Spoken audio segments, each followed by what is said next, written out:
Ассаламу алейкум кыргыз элим, сиздер менен Ачык Айкын каналы. Ар дайым жаңы жаңылыктарды угуу үчүн биздин каналыбызга катталып, коңгуроочону басып кетиңиздер.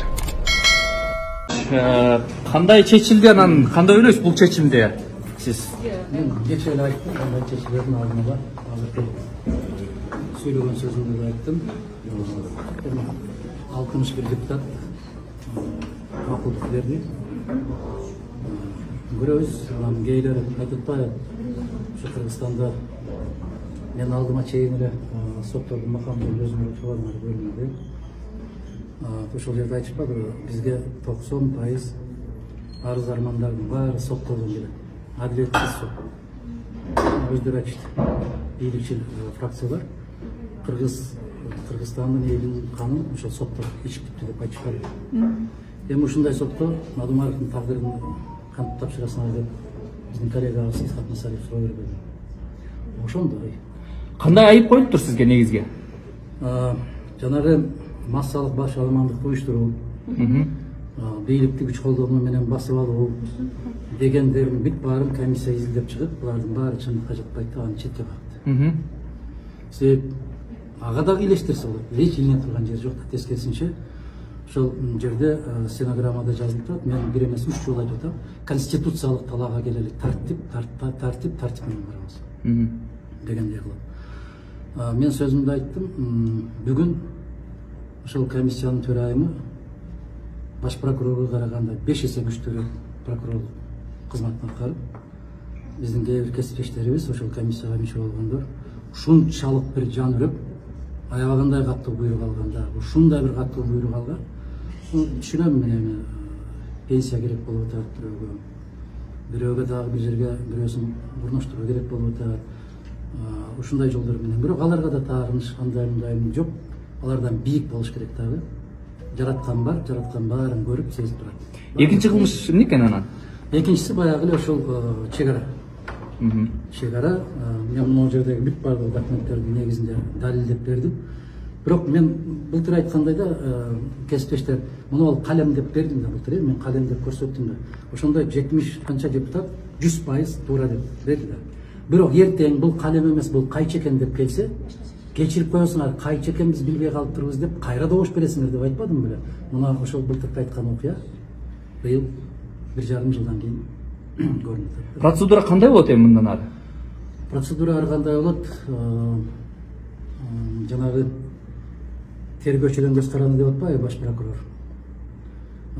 Мындай чакырып деле сурак бере берсе болот эле го деп айтса, ооба биз бүгүн уруксат берсеңиз чакырып сурак бере беребиз, бердире беребиз.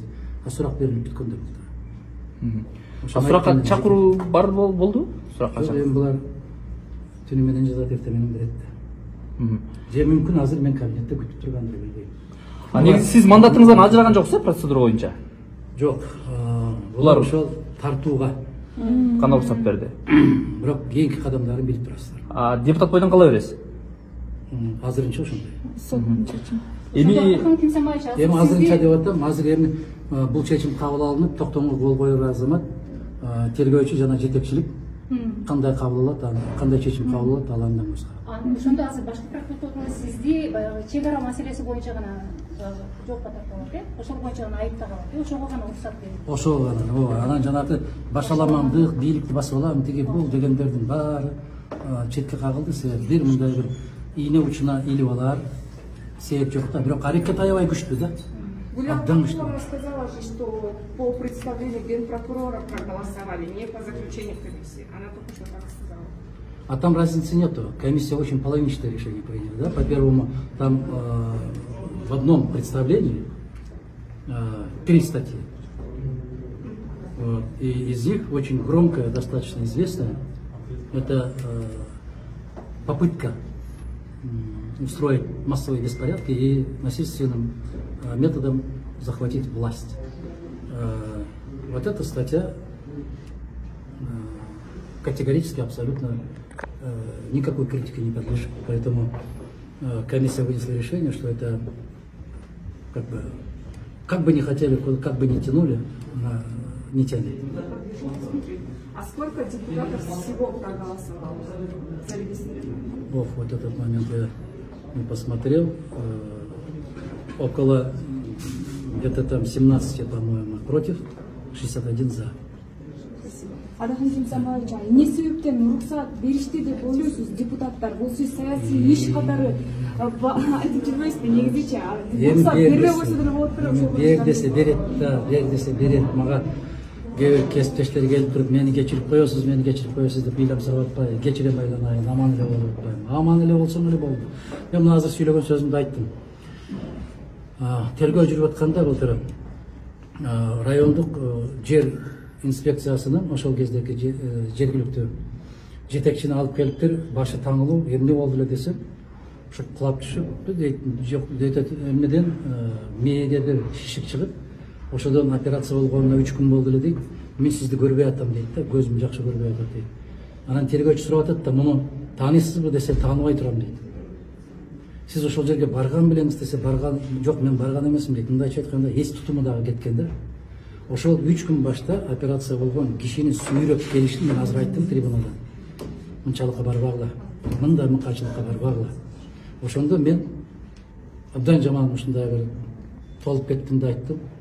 20 кишини эмне кыласың, силерге жалгыз мен керекмин.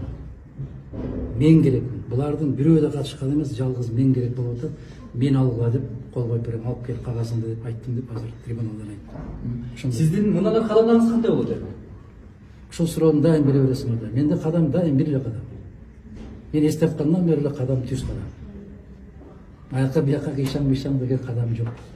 Тарапташтарыңызга кайрылып, тарапташтарга кайра чогулуп атышман экен. Тарапташтарга мен дайым эле ушундай деп айтып келем го. Мыйзам. Эми тарапташтар өздөрү чыгып аткан болсо, азыр трибунадан да айттым. Тынчтыкка чакырасыңар, ынтымакка чакырасыңар. Эртең кокустан ушул нерсе толкундап кеткен болсо, дагы келип Мадумаровду ушул жерден айыптаганын токтоткула деп. Мен тарапташтарга эмес, депутаттарга эмес, биздин фракциянын мүчөлөрүнө дагы бир басып барып койгон жокмун. Ушундай деп кой, ушуну колдоп кой дегендей болуп, аны баары моюндарына алышты. Бир да кишиге басып барган жокмун, бир да кишиден көмөк да сураган жокмун, бир да кишиге муну айтып кой деп суранган да жок. Вы будете сотрудничать со следствием, если вас пригласят на допрос?